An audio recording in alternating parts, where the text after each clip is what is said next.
नमस्कार दोस्तों, राम राम।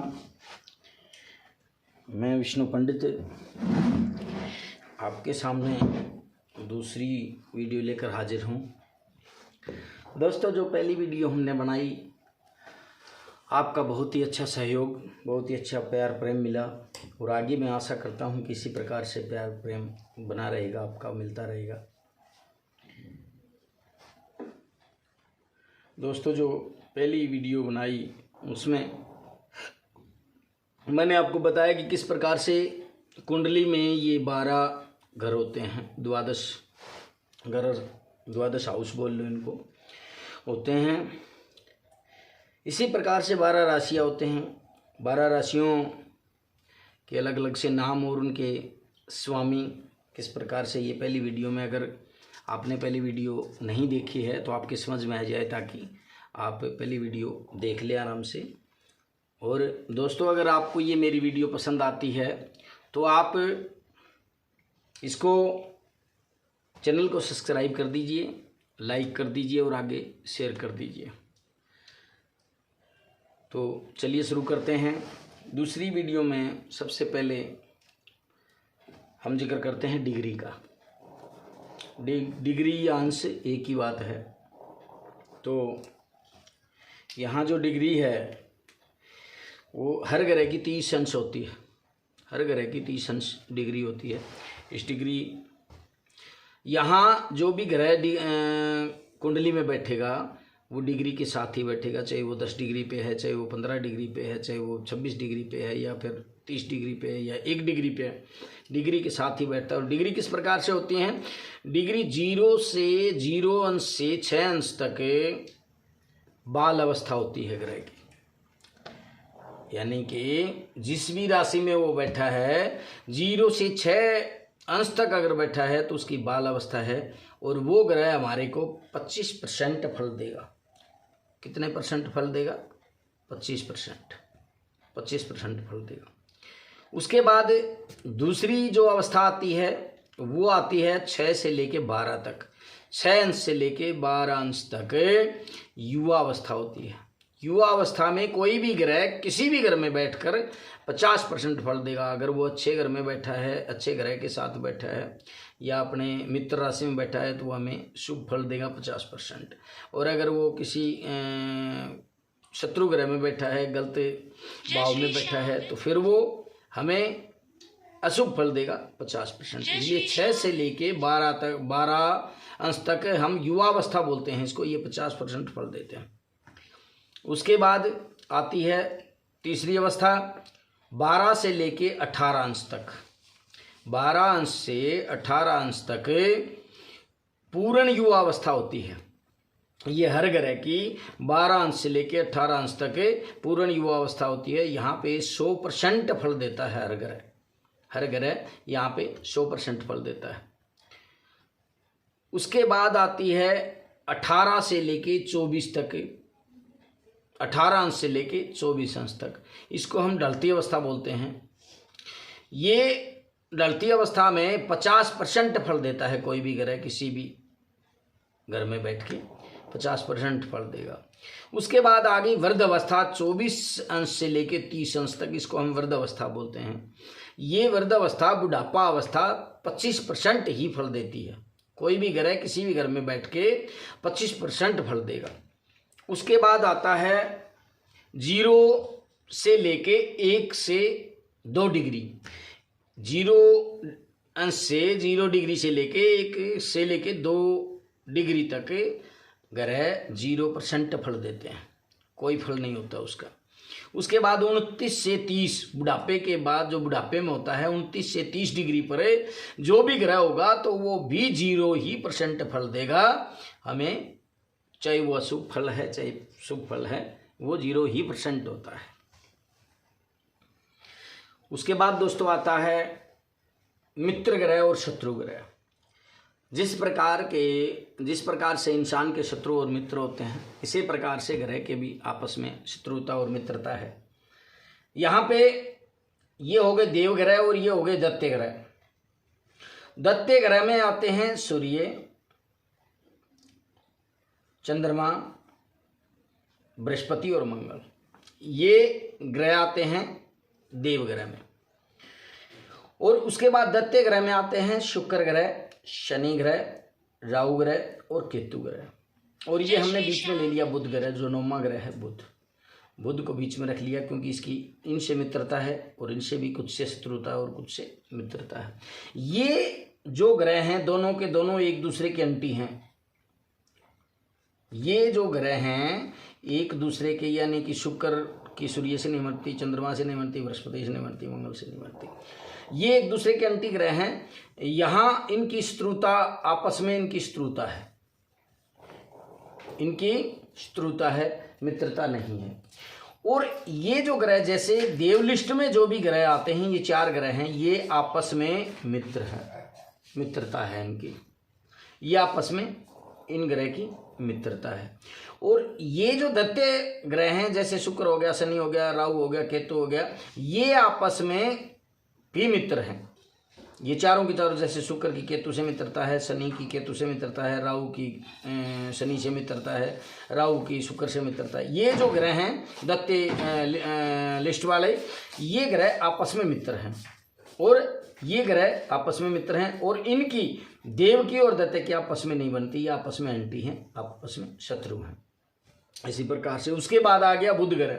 बुध ग्रह की शुक्र से, शनि से, राहु से और केतु से, इन चारों से इसकी मित्रता, ये चारों मित्र उसमें आते हैं, चारों मित्र की लिस्ट में आते हैं, क्योंकि इनसे इसकी मित्रता है। उसके बाद आ गई देव लिस्ट में बुध की। बुध मंगल और चंद्रमा से पूर्ण रूप से शत्रुता रखता है। किसके से? मंगल से और चंद्रमा से बुध की पूर्ण रूप से शत्रुता है, और बाकी सूर्य और बृहस्पति से बुध की मित्रता है। तो इस प्रकार से ये मित्र ग्रह व शत्रु ग्रह हो गए। उसके बाद आता है, जैसे पहले वीडियो में बता चुका हूँ कि भाई मेष राशि है, ये 12 राशियाँ होती हैं और उनके ये स्वामी हैं। उसके बाद आता है ऊंच ग्रह और नीच ग्रह। ऊंच ग्रह और नीच ग्रह कौन से होते हैं? जैसे सूर्य मेष राशि, सूर्य मेष राशि का स्वामी हो गया सूर्य, और सूर्य मेष राशि में, और मेष राशि का स्वामी मंगल है, और ये इस राशि में अगर बैठे, मेष राशि में अगर सूर्य बैठा होगा तो ये ऊंच राशि का कहलाएगा, ऊंच राशि का है। और अगर ये तुला राशि में बैठा है, जातक के जन्म के समय अगर ये तुला राशि में बैठा है तो ये नीच राशि का कहलाएगा। तो अगर सूर्य मेष राशि का है तो वो शुभ फल प्रदान करेगा, और अगर तुला राशि में बैठा है तो वो नीच राशि में हो गया, इसलिए वो अशुभ फल प्रदान करेगा अपनी दशा महादशा में और अंतरदशा में। इसी प्रकार से चंद्रमा भी वृक राशि में अगर बैठा है तो वो ऊंच राशि का होता है। चंद्रमा की वृक राशि ऊंच राशि है, और वृश्चिक राशि चंद्रमा की नीच राशि है। यानी कि जो वृश्चिक राशि में अगर चंद्रमा बैठा है तो वो नीच राशि का कहलाएगा। अगर वृक राशि में बैठा है तो शुभ फल प्रदान करेगा, और नीच राशि में अगर बैठा है, वृश्चिक राशि में बैठा है तो वो अशुभ फल प्रदान करेगा। इसी प्रकार से मंगल है। मंगल अगर मकर राशि में बैठा है तो वो ऊंच राशि का है। मंगल अगर मकर राशि में बैठा है तो वो ऊंच राशि का है, और कर्क राशि में अगर बैठा है तो वो नीच राशि का है। इसी प्रकार से फिर उसके बाद बुध आ जाता है। बुध अगर कन्या राशि में बैठा है तो वो ऊंच राशि का है, और अगर मीन राशि में बैठा है तो वो नीच राशि का है। वही अगर ऊंच राशि में, कन्या राशि में बैठा है बुध तो वो शुभ फल प्रदान करेगा, और इसमें अशुभ फल प्रदान करेगा। उसके बाद आती है बृहस्पति। उसके बाद आते हैं बृहस्पति देव। बृहस्पति देव कर्क राशि में ऊंच राशि के हैं, और मकर राशि में नीच राशि के हैं। उसके बाद आ गया शुक्रदेव। शुक्रदेव मीन राशि में ऊंच राशि के होते हैं, और कन्या राशि में नीच राशि के होते हैं। इसी प्रकार से शनिदेव तुला राशि में ऊंच राशि के हैं, और मेष राशि में नीच राशि के हैं। इसी प्रकार से राहु मिथुन राशि में ऊंच राशि के हैं, और धनु राशि में नीच राशि के हैं। इसी प्रकार से केतु धनु राशि में ऊंच राशि के हैं, और मिथुन राशि में नीच राशि के हैं। एक बात और क्लियर कर दूं मैं आपको यहाँ कि देखिए जिस प्रकार से सूर्य मेष राशि में उच्च राशि का होता है और तुला राशि में नीच राशि का होता है, इसी प्रकार से शनिदेव तुला राशि में उच्च राशि के हैं और मेष राशि में नीच राशि के हैं।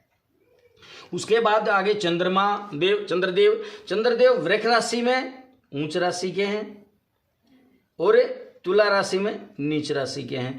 उसी इसके बाद मंगल देव जो है ना मकर राशि में उच्च राशि के आते हैं और कर्क राशि में नीच राशि के आती हैं। और उसके बाद आ गया बृहस्पति का नंबर, बृहस्पति देव कर्क राशि में उच्च राशि के हैं और मकर राशि में नीच राशि के हैं। और इसी प्रकार से जैसे राहु मिथुन राशि में उच्च राशि के हैं, धनु राशि में नीच राशि के हैं, और केतु धनु राशि में उच्च राशि के हैं और मिथुन राशि में नीच राशि के। इस प्रकार से ये जो ग्रह हो गए ये हैं उच्च राशि, ग्रहों की उच्च राशि और नीच राशि। इस प्रकार से ग्रह जो है ना उच्च राशि के और नीच राशि के होते हैं। उसके बाद हम देखते हैं कि कर्क लगन में ना मेष लगन में अगर ये है लगन कुंडली, इस प्रकार से कुंडली का अध्ययन किया जाता है। पहले देखा जाता है जो भी आपको कुंडली मिलेगी वो इस प्रकार से बनी हुई मिलेगी। और यहाँ लिखा मिलेगा लगन। लगन का मतलब होता है जिस समय में जातक का जन्म होता है उस समय कौन सा लगन था, कौन सी राशि लगन में बैठी थी। तो यहाँ मान लो हम मान के चलते हैं कि ये हो गई मेष राशि, 1 नंबर की राशि जो है मेष राशि है, तो हम इसको मान के चलते हैं मेष राशि। मेष राशि मेष लगन की अगर कुंडली हो तो इस कुंडली का अधिपति कौन हो गया, कुंडली इस पूरी कुंडली का जो अधिपति है स्वामी है वो कौन बन गया, मंगल देव। क्योंकि मेष राशि के स्वामी यहाँ बैठ गए मेष राशि और मेष राशि के स्वामी है मंगल देव। तो इस कुंडली के जो स्वामी हो गए अधिपति हो गए वो हो गए मंगल देव। और मेष राशि क्योंकि ये हो गई लग्नेश, यहाँ लगन का स्वामी जो हो गया वो मंगल हो गया और लग्नेश कौन हो गए इसके, मेष राशि और मंगल देव। तो मंगल देव कोई भी लग्नेश, क्योंकि घर का जो बड़ा बुजुर्ग होता है, जो घर का स्वामी होता है, वो कभी भी अपने घर वालों को अच्छा ही फल प्रदान करता है, अच्छा ही बोलता है, अच्छी शिक्षा देगा, अच्छे कार्य करवाएगा। इसी प्रकार से जो लग्नेश है कुंडली का स्वामी है वो हमेशा इस कुंडली में अच्छे ही फल प्रदान करेगा, शुभ फल प्रदान करेगा। तो इस प्रकार से यहाँ हो गए मंगल देव शुभ फल देंगे। अच्छा एक बात और क्लियर करने वाली है, यहाँ मंगल देव को फर्स्ट हाउस मिला जो लग्नेश हो गई, ये पहला घर ये मिल गया, उसके बाद दूसरा घर मिला वृष राशि का, और ये हो गया तीसरा जो घर है वो मिल गया मिथुन राशि को, चौथा मिल गया कर्क राशि को, और पांचवा जो मिल गया वो हो गया चंद्रमा राशि को, क्योंकि सिंह राशि को। ये पांचवें नंबर पे सिंह राशि लिख रखी है। छठा जो घर हो गया वो हो गया कन्या राशि का, छठे नंबर पे कन्या राशि है। उसके बाद सातवां जो घर हो गया वो हो गया तुला राशि का, ये 7वें नंबर पे तुला राशि है। उसके बाद 8वां जो घर हो गया वो हो गया वृश्चिक राशि का, 8वें नंबर पे वृश्चिक राशि है। उसके बाद 9वां जो घर हो गया वो हो गया धनु राशि का, क्योंकि धनु राशि 9वें स्थान पे है।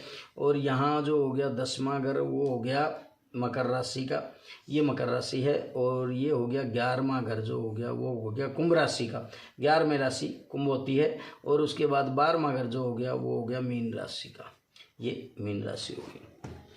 तो यहाँ सोचने वाली देखने वाली बात क्या है कि भाई यहाँ पे लग्नेश जो है वो मंगल है, और उसको हाउस कौन से घर कौन से मिले, एक तो पहला घर मिल गया, और उसके बाद अष्टम स्थान 8वां घर मिल गया। क्योंकि 8वें घर को हम बहुत अच्छा नहीं मानते, बढ़िया नहीं होता कुंडली में, क्योंकि ये रोग का है और मृत्यु कारक रोग का है, और दूसरा मृत्यु का घर है, तो इसलिए ये घर बढ़िया नहीं होता। लेकिन इसके ऊपर ये दोष नहीं लगता। क्यों नहीं लगता? क्योंकि ये लग्नेश है, कुंडली का अधिपति है, कुंडली का स्वामी है, लग्नेश है, तो इसलिए इसको ये दोष नहीं लगता। तो ये मंगल सबसे पहले जो शुभ फल प्रदान करेगा वो कौन करेगा? मंगल शुभ फल प्रदान करेगा। उसके बाद आ गया शुक्रदेव। शुक्रदेव को हम मानते हैं कि कौन से घर मिले शुक्रदेव को, ये वृष दूसरी राशि होगी वृष, और यहाँ इसके स्वामी हो गए शुक्र। शुक्र को पहला हाउस तो मिला, पहला घर तो मिला धन का, यहाँ पे धन और वाणी और कुटुंब। ये जो दूसरा घर है वो वाणी का है, कुटुंब का है, धन का है, ये इसको घर मिल गया। उसके बाद दूसरा जो घर मिला इसको, क्योंकि ये वृक राशि का स्वामी है शुक्र और तुला राशि का स्वामी है, ये दो राशियों का स्वामी है, तो इसलिए मंगल देव ने शुक्र देव को दो राशियां प्रदान की। कौन सी? एक तो वृक राशि और एक तुला राशि।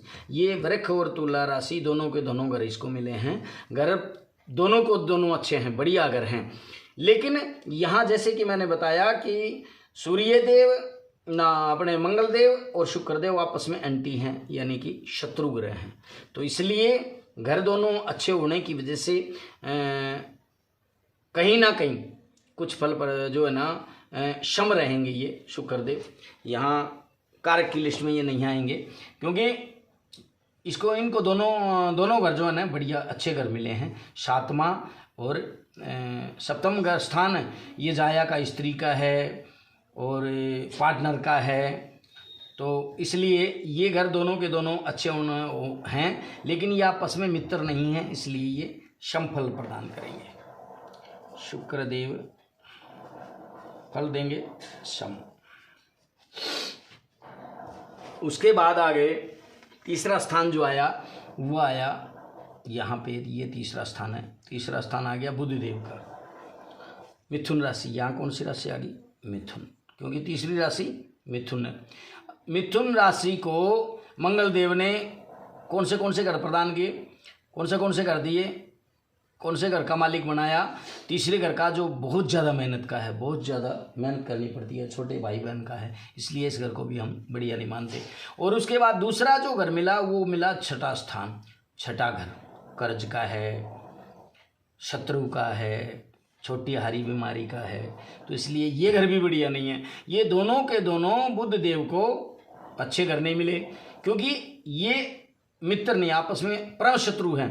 मंगल कुंडली के अधिपति कौन होंगे? मंगल, और यहाँ इनके ये शत्रु हैं बुधदेव। तो बुधदेव को इन्होंने दो घर कौन से प्रदान किए? एक तो तीसरा घर और एक छठा घर, जो कर्ज का है, शत्रु का है और बहुत ज़्यादा मेहनत का है।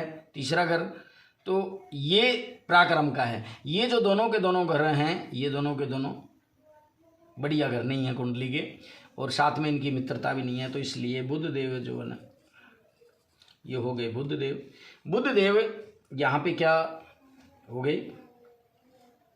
अशुभ फल प्रदान करेंगे। जब भी इनकी दशा महादशा आएगी और अंतरदशा आएगी, तो यहाँ पे अशुभ फल प्रदान करेंगे बुध देव। उसके बाद आगे चौथा घर जो मिला, चौथा घर किस किस का है? चौथा घर है सुख सुविधा का, माता का और वाहन आदि खरीदने का। तो यहाँ इस घर से हम जमीन जायदाद का, यहाँ इस घर से हम जो देखते हैं, वो पहली वीडियो में मैंने बताया है कि चौथे जो विचार करते हैं वो चौथे घर का, इन घरों का करते हैं। तो इसलिए यहाँ ये घर कर्क राशि आ गई। यहाँ पे चौथी राशि कौन सी है? कर्क। और कर्क राशि का स्वामी कौन हो गया? चंद्रमा। ये हो गया चंद्रमा कर्क राशि का स्वामी। और कर्क राशि मंगल और चंद्रमा आपस में अति मित्र हैं, तो इसलिए मंगल देव ने चंद्रदेव को जो है ना चतुर्थ घर, और इसको केंद्र भी बोलते हैं, ये है केंद्र, ये घर केंद्र में है और ये घर केंद्र में है और ये घर केंद्र में है और ये घर केंद्र में है। ये चार घर हैं, ये केंद्र हैं, क्योंकि केंद्र जहाँ भी जो भी ग्रह जो भी घर होता है केंद्र का, ये चारों के चारों अच्छे ग्रह माने, बहुत बढ़िया अच्छे घर माने जाते हैं। तो इसलिए इनका जो भी मालिक होगा चारों ग्रहों का, और अगर उनको कोई एक घटिया घर भी मिला होगा, घटिया हाउस भी मिला होगा, तो भी वो अच्छे ही फल प्रदान करेंगे। तो इसलिए चंद्रदेव को ये बढ़िया घर भी मिल गया और आपस में भी मित्र हैं। तो चंद्रदेव क्या हुए? चंद्रमा हो गए। क्या फल प्रदान करेंगे हमें? शुभ। ये शुभ फल प्रदान करेंगे। उसके बाद आ गया पंचम स्थान। पांचवा स्थान हो गया सूर्य देव का। सूर्य देव यहाँ ये विद्या का स्थान भी है, ज्ञान का स्थान भी है और भाग्य का स्थान भी है। तो ये यहाँ पे आ गई सिंह राशि। पंचम स्थान में कौन आ गया? सिंह राशि। चंद्रदेव मंगल देव ने किसको प्रदान की? सूर्य देव को। यहाँ पे इनके मालिक हैं सूर्य देव। तो सूर्य देव आपस में, सूर्य देव और मंगल देव दोनों के दोनों परम मित्र हैं। परम मित्र होने की वजह से और घर भी बढ़िया है, अच्छा, क्योंकि इसको हम त्रिकोण का घर भी मानते हैं। ये त्रिकोण के घर कौन से हैं? इसको हम केंद्र का भी मानते हैं और त्रिकोण का भी मानते हैं। ये है त्रिकोण, ये त्रिकोण, उसके बाद ये त्रिकोण और उसके बाद ये नौवां घर त्रिकोण। ये त्रिकोण के घर हैं। तो इन दोनों में जब भी इन सूर्य देव की महादशा आएगी, विद्या का लगा लो, ज्ञान का लगा लो, भाग्य का लगा लो, ये जो स्थान है इस स्थान को ये प्रबल करेगा अपनी उसमें महादशा में और अच्छा फल प्रदान करेगा। तो सूर्य देव यहाँ क्या हुए? सूर्य देव शुभ फल प्रदान करेंगे। जब भी इनकी महादशा अंतर्दशा आएगी तो हमें शुभ फल ही प्रदान करेंगे। उसके बाद छठे घर का हमने बता दिया कि भाई ये अशुभ फल प्रदान करेंगे, क्योंकि इनको तीसरा और छठा घर मिला है, अच्छे घर नहीं है ये। उसके बाद सातवें घर का बता दिया कि ये शुक्रदेव हैं, सम रहेंगे। ये घर तो इनको अच्छे मिले हैं लेकिन ये परस्पर मित्र नहीं है। उसके बाद अष्टम स्थान आ गया, ये आ गया अपना मंगल का। तो मंगल देव यहाँ पे ये घर बहुत बढ़िया नहीं है, क्योंकि ये आरी बीमारी का भी, मृत्यु कारक बीमारी का भी है और मृत्यु का भी है। तो ये घर अच्छा नहीं है, लेकिन इनके ऊपर ये दोष लागू नहीं होता। क्यों नहीं होता? क्योंकि ये कुंडली के लग्नेश हैं मंगल देव। तो इसलिए मंगल देव हमें शुभ फल ही प्रदान करेंगे इस घर के अकॉर्डिंग भी। जब भी इनकी महादशा आएगी या अंतर्दशा आएगी तो इन दोनों घर के अच्छे फल प्रदान हमें करेंगे। तो ये आगे मंगल देव, जैसे पहले हमने लिख ही दिया कि ये शुभ फल प्रदान करेंगे। उसके बाद आगे बृहस्पति देव।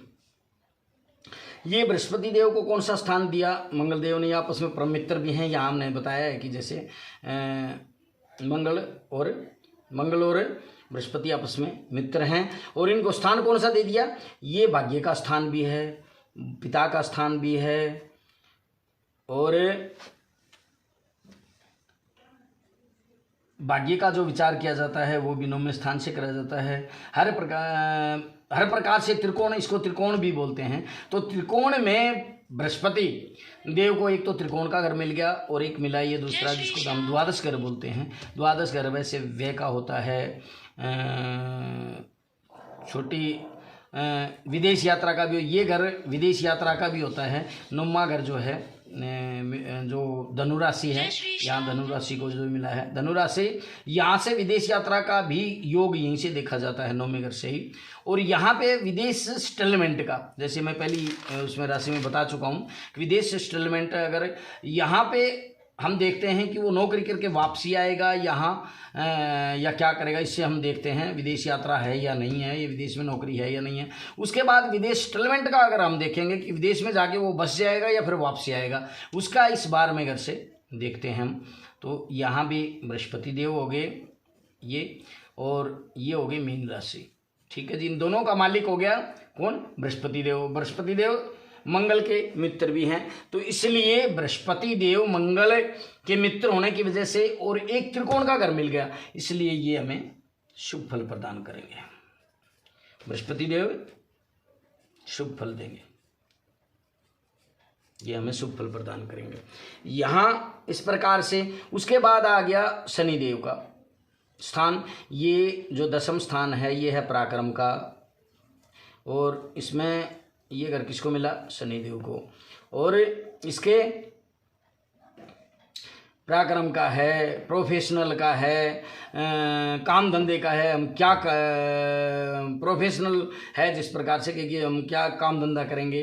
तो ये दशम स्थान है। दशम स्थान जो है ना ये शनिदेव को मिला। उसके बाद 11वां स्थान हो गया लक्ष्मी का, ये है लक्ष्मी का।